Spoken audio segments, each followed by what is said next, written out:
Bom, hoje então com um vídeo sobre a história da igreja, o cristianismo através dos séculos, uma história da igreja cristã, do autor Early. A ideia é sempre então fazer um vídeo por capítulo e o vídeo não passar de 20 a 25 minutos. Bom, então vamos lá.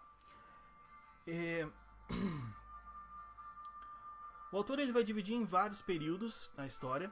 E o primeiro período que ele divide é justamente o primeiro século. Então vai ser até o ano 100. No começo, então no capítulo 1, ele vai falar sobre a plenitude dos tempos. Ou seja, ele vai defender que havia um ambiente previamente criado por Deus para que o cristianismo ele se disseminasse. Bom, então nesse ambiente, a gente vai analisar primeiramente as contribuições políticas dos romanos. Então, a primeira coisa é a unidade. A gente sabe que os romanos, então, eles, quando conquistaram os povos, eles impuseram aos povos as leis romanas.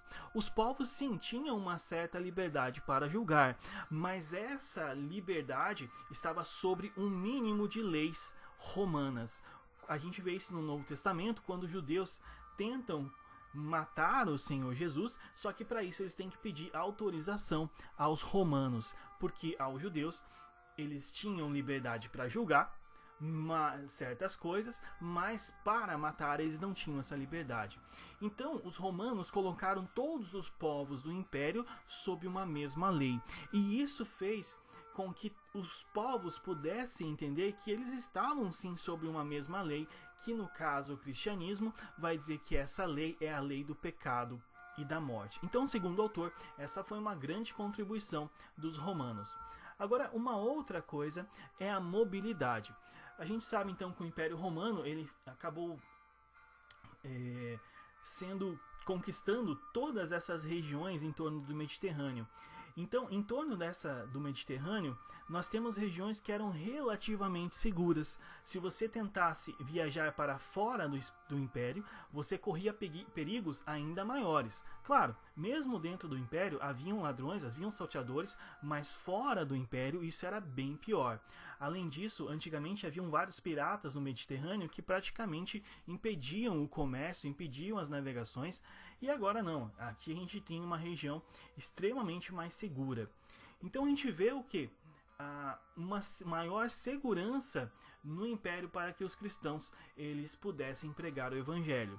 Além disso, além da segurança, havia uma facilidade na locomoção, porque haviam várias estradas no Império. Isso aqui é uma estrada ainda que está conservada, e essas estradas então facilitavam com que os cristãos se locomovessem. Até existe aquela frase, né, que todas as estradas levam a Roma, porque a ideia era essa mesma. Bom, agora uma outra coisa que o irmão chama a atenção é o exército. Então o exército era um corpo de soldados que volta e meia se movimentava de uma região para outra.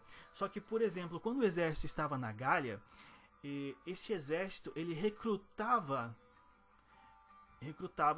soldados da província. E esses soldados, então, às vezes viajavam de um lugar para o outro. Então, por exemplo, quando o Império Romano ele estava numa certa região que era cristianizada, tanto cristãos às vezes eram recrutados, quanto alguns soldados acabavam se convertendo. E esses soldados, posteriormente, eles eram transferidos para outras regiões, e lá nessa outra região distante, né, perto da fronteira, eles acabavam pregando o Evangelho. Então, o exército ele também serviu para pregar o Evangelho, porque ele tinha essa locomoção. A mesma locomoção também que havia nos comerciantes. Os comerciantes também iam de um lugar para o outro, e os comerciantes cristãos, então, eles também pregavam o Evangelho. Tanto é que se crê que o Evangelho ele foi pregado pela primeira vez na Grã-Bretanha, não foi por evangelistas propriamente ditos, foi por soldados. Os soldados foram até lá e começaram a evangelizar aquela região. Agora, um outro aspecto são as conquistas romanas. Os povos confiavam muito nos seus deuses, e quando os romanos conquistaram esses povos, isso trouxe um descrédito na própria crença desses povos. E aí esses povos começaram a buscar outras religiões, outros deuses, e às vezes eles encontraram o verdadeiro Deus. Ou Deus encontrou eles, né? Então essa é um outro aspecto que o irmão chama atenção. Agora, então essas foram as contribuições dos romanos. Começamos então com as contribuições dos gregos. A primeira coisa é uma língua universal.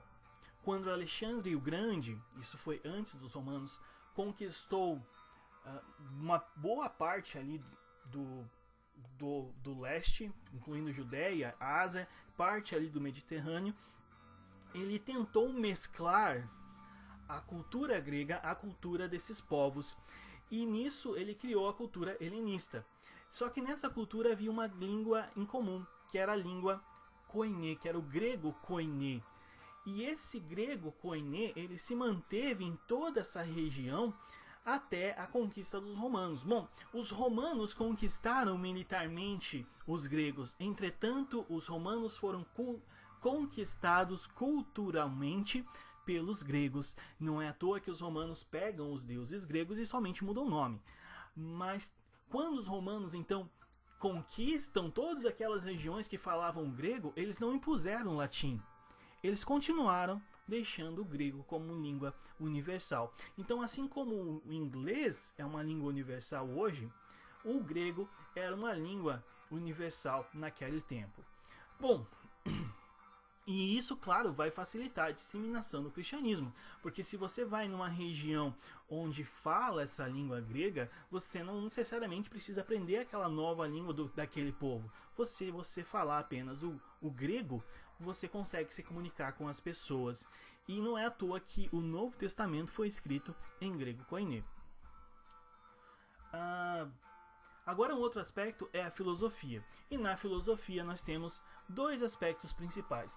Um deles é o uno inefável. O uno inefável foi uma concepção da razão dos filósofos, que eles chegaram à conclusão que o politeísmo é uma coisa absurda, que não faz sentido e que deve haver um ser supremo. E esse ser supremo, então, ele é imutável, ele é imóvel, ele é todo poderoso. E isso, de alguma forma, se assemelhava ao Deus dos cristãos. Bom, comparar um uno inefável a um Deus é um pouco perigoso, porque dependendo do filósofo, isso realmente tem um caráter mais ou menos de um Deus. Dependendo do filósofo, tem mais um caráter de uma energia, de uma força. Então, é um conceito que foi usado, mas você falar de cara que o uno inefável era um Deus, você está cometendo um erro. Depende do filósofo. Mas existia esse conceito, então, de que havia um ser supremo e que o politeísmo, embora fosse criado pelas massas, era errado. Bom, outra coisa é o mundo transitório dos sentidos. Alguns filósofos, começando ali com Platão, vai falar que esse mundo aqui é uma ilusão, que existe um mundo com realidades eternas. É até por isso que a gente estuda lá no colégio o tal do mito da caverna. Então, neste mito, a gente tem presos que apenas veem sombras numa parede e existe a realidade. Então, os filósofos vão dizer que nós somos como essas pessoas que apenas veem sombras, mas existem realidades eternas. E o papel do filósofo é conseguir se libertar dessas cadeias. Então, o cristianismo vai usar isso falando que realmente esse mundo aqui é transitório, existe o reino de Deus, que é de realidades eternas, e não é o filósofo que consegue se libertar, mas sim é o cristão. Então veja como o cristianismo se utiliza desse conceito do platonismo e vai se aproximar muito do platonismo, e a gente vai ver que isso trouxe consequências desastrosas para o próprio cristianismo. Então, se por um lado no começo ajudou, no fim a gente percebe que atrapalhou em muito o cristianismo essa aproximação com a filosofia. Agora o irmão ele defende algumas coisas que, para eu não ser injusto, eu acabei colocando o parágrafo inteiro, depois eu vou comentar. Então vamos ler primeiro, depois a gente comenta. Desse modo, os sistemas gregos e romanos de filosofia e religião contribuíram para a vida do cristianismo ao destruírem as velhas religiões politeístas e demonstrarem a incapacidade da razão para alcançar Deus. As religiões de mistério para onde muitos foram familiarizaram o povo a pensar em termos de pecado e redenção. Então, quando o cristianismo apareceu, as pessoas do Império Romano estavam bem receptivas a uma religião que parecia oferecer uma perspectiva espiritual para a vida. Vamos lá.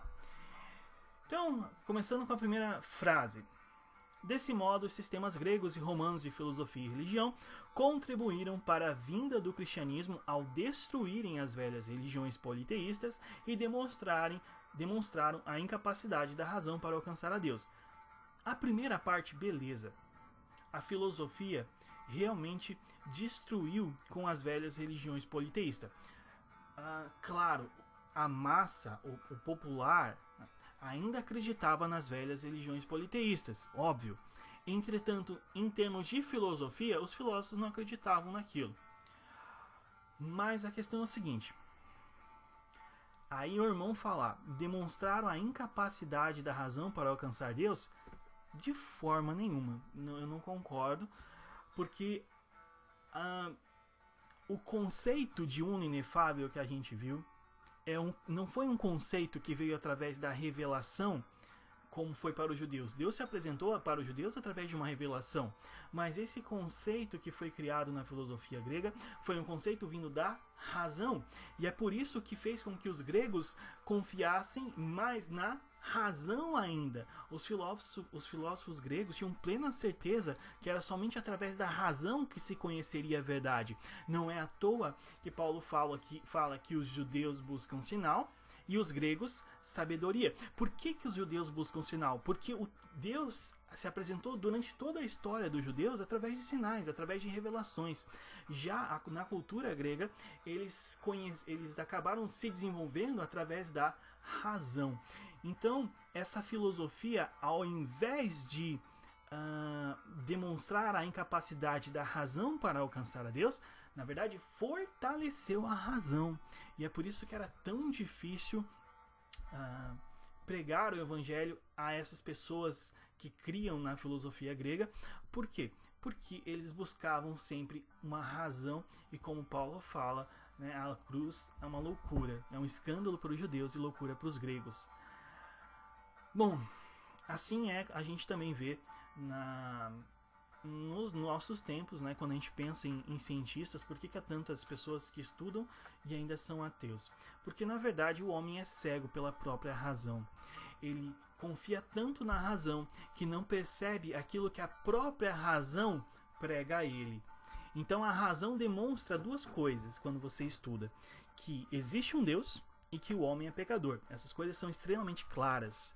Mas por que os homens não chegam a essa conclusão? Porque eles são cegados pela própria confiança na razão. E eles não conseguem realmente admitir que existe um Deus e que sim, eles são pecadores. Porque quando você confia na razão, você tem uma independência. E quando você admite que existe um Deus e que você é pecador, isso acaba com a sua independência. E é por isso que esses homens que estudam, eles são como cegos que batem a cabeça numa rocha e clamam: não há uma rocha aqui. Esse é realmente o sentimento que eu tenho enquanto eu estudo e eu vejo esses filósofos e historiadores. Eles são realmente cegos que batem a cabeça de uma rocha e clamam: não há uma rocha aqui. Mas existe essa rocha, e é por isso que eles vão ser ainda mais indesculpáveis, porque a verdade esteve sempre próxima a eles, mas por causa do sentimento de independência, eles nunca admitiram que de fato existe um Deus e que eles são pecadores. Enfim, então o que a gente percebe é que a filosofia não contribuiu para eles demonstrarem a incapacidade da razão. Ao contrário, como o ser humano é cego e confia na razão, isso atrapalhou. Ou ao menos não contribuiu para mostrar a incapacidade, não. Agora, as religiões de mistério para onde muitos foram familiarizaram o povo a pensar em termos de pecado e redenção. Essas religiões de mistério eram uma alternativa para aqueles povos que não acreditavam mais nos deuses Então, essas regiões de mistérios realmente eles falavam um pouco sobre redenção e tal. Você, por exemplo, tinha o culto a Cibele. Então você ia lá, matava um touro e o sangue do touro derramava sobre você. Mas eu acredito que... Eu não sei. O irmão é o historiador. Mas pelo que eu li até hoje, eu não vejo que as pessoas se familiarizaram com essa ideia de pecado e redenção. Enfim. Agora, essa é a parte mais complicada. Então, quando o cristianismo apareceu, as pessoas do Império Romano estavam bem receptivas a uma religião que parecia oferecer uma perspectiva espiritual para a vida. Bem receptivas, não. Podemos dizer que houve uma receptividade maior, mas bem receptivas, o irmão exagerou.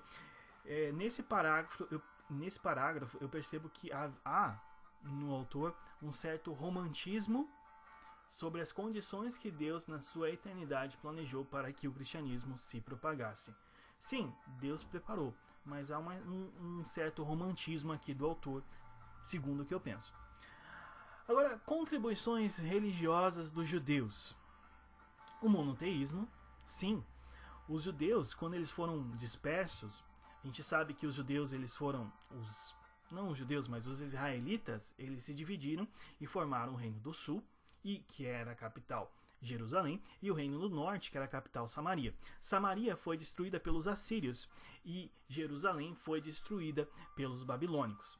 Esses dois reinos, então, que era o mesmo reino de Israel, se espalharam por todo o mundo e eles acabaram pregando um monoteísmo entre os povos. Então, quando os cristãos chegavam em algumas cidades, não era algo novo falar de um Deus apenas no meio de uma religião politeísta, porque eles já ouviram alguma vez dos judeus isso.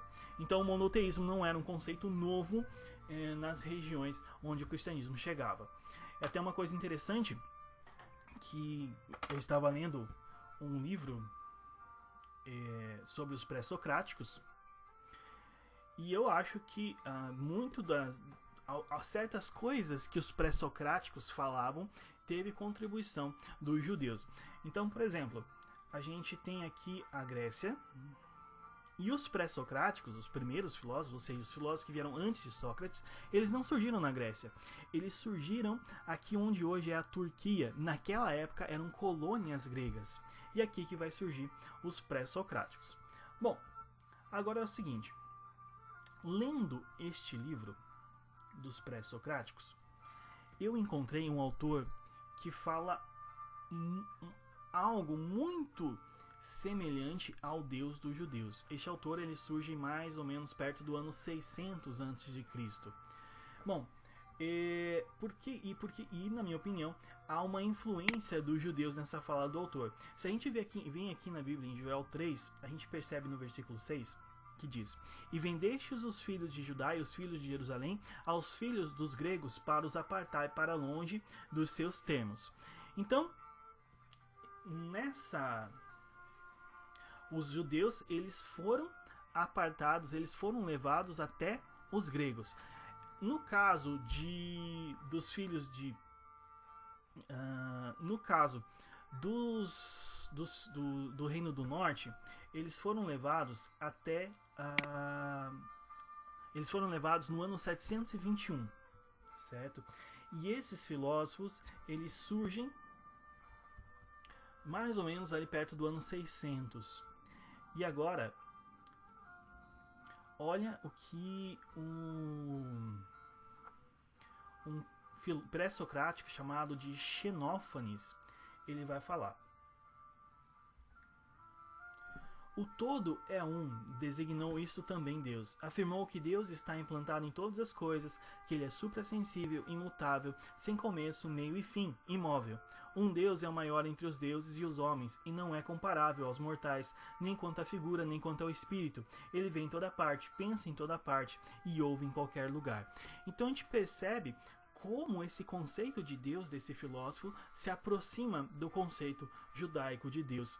E pensando que os judeus já estavam nessa região quando esses filósofos surgiram, é sim de se imaginar de que esse filósofo sofreu influência dos judeus. Inclusive ele tem uma frase que é: pois tudo vem da terra, e na terra tudo termina, que lembra a palavra de Gênesis, que fala que que o homem surgiu do pó e para o pó voltará. Então realmente isso para mim é muito claro que esses filósofos, pelo menos esse filósofo Xenófanes, eles teve influência dos gregos. Acredito que esse argumento que eu apresentei não é novo para os historiadores, mas eles não admitem por causa de um preconceito. Por quê? Porque esse conceito aqui de Deus que surge no Xenófanes vai dar origem àquele conceito de uno inefável. O conceito de uno inefável sai daqui. E agora imagine você admitir que uma das coisas mais preciosas da filosofia grega surgiu daquele povo, entre aspas, ignorante que é os judeus. Acredito que isso é demais para qualquer historiador e filósofo ateu. Então eu penso que realmente existe um preconceito em não admitir a influência dos judeus na filosofia grega, pelo menos nesse aspecto aqui do Deus, porque se aproxima muito, muito mesmo. Bom, continuando então. Um outro aspecto foi a esperança messiânica, ou seja, os judeus acreditavam que havia um Messias e essa esperança messiânica também era pregada aos povos. Então, quando os cristãos falaram que Jesus era o Messias, não era um conceito novo nem para os judeus e nem para aqueles povos que eram influenciados pelos judeus. Agora, o sistema ético. A gente fala em os judeus influenciarem outros povos. Uma das coisas que mais influenciava era o sistema ético, as leis dos judeus. Então, os povos, quando entravam em contato com as leis dos judeus e as estudavam, eles percebiam que eram leis muito justas. Num primeiro contato, parecia loucura aquela obstinação dos judeus em não servir a outros deuses. Mas quando eles começavam a estudar as leis dos judeus, eles notavam que eram leis muito justas. Então não é à toa que existiam vários prosélitos. Esses prosélitos, esses prosélitos eram gentios que que acreditavam, que acabavam seguindo a religião judaica. Esses prosélitos, então, eles não eram apenas encantados pela ideia de um Deus único, mas eles também acabavam sendo atraídos por causa do sistema ético, por causa das leis judaicas. E nisso a gente também vê um grande preconceito dos historiadores em não falar nesse aspecto, do quanto a lei judaica era muito mais justa do que a lei daqueles povos. Se fala muito da cultura romana, das leis romanas, mas as leis judaicas eram muito melhores. Sem contar que, por exemplo, na cultura romana, os escravos eram uma coisa. Você podia matar, você podia fazer qualquer coisa com um escravo. Já na cultura judaica, não. Se por exemplo, quebrasse um dente de um escravo, você tinha que ir lá a liberdade para ele. Então a gente percebe que na cultura, só nesse aspecto já dá para ver quão diferente era em relação a outros povos. Na cultura judaica, você não podia diferenciar leis para judeus e leis para forasteiros. Tinha que ser uma mesma lei. Então a gente percebe o quão avançado em relação àquela época já eram as leis dos judeus, e isso demonstra também que essas leis não vieram de uma concepção humana, mas foi de uma revelação. A gente percebe isso em toda a cultura judaica, que eram coisas que nós tem coisas muito boas, e realmente como que eles conseguiram tirar esses conceitos? Por revelação. Bom, agora um outro aspecto, o Antigo Testamento, que ajudou muito os cristãos, não é à toa que os cristãos eles vão utilizar de muito o Antigo Testamento, lembrando que o Novo Testamento ainda não existia, vai ser escrito alguns anos depois somente. Bom, e a gente também tem a filosofia da história, porque tem muita gente que diz que a gente está aqui por acaso. Nasceu, morreu, acabou. Já os judeus falavam, não, existe um propósito na tua vida. Existe um propósito na vida de todos os homens, nas civilizações, na nossa história. Então eles vão realmente disseminar também essa ideia entre os povos de que existe um propósito de nós estarmos aqui. E outra coisa é a sinagoga, que como esses judeus se espalharam por várias regiões, quando os cristãos chegavam, eles geralmente iam nas sinagogas pregar. Então é como se já tivesse ali um começo, um ambiente que eles poderiam já começar a falar sobre o verdadeiro Messias. Então a gente tem aqui uma sinagoga, aqui o site rotasturísticas.com. Bom, agora uma das coisas que não foi falado no livro, esse é o primeiro capítulo, é a própria posição geográfica de Israel aqui, tá? Que eu acho que é interessante comentar, que Israel ele estava bem localizado entre a Ásia e aqui a Europa, né? Entre o Oriente e o Ocidente. Então ele está bem no centro do mundo.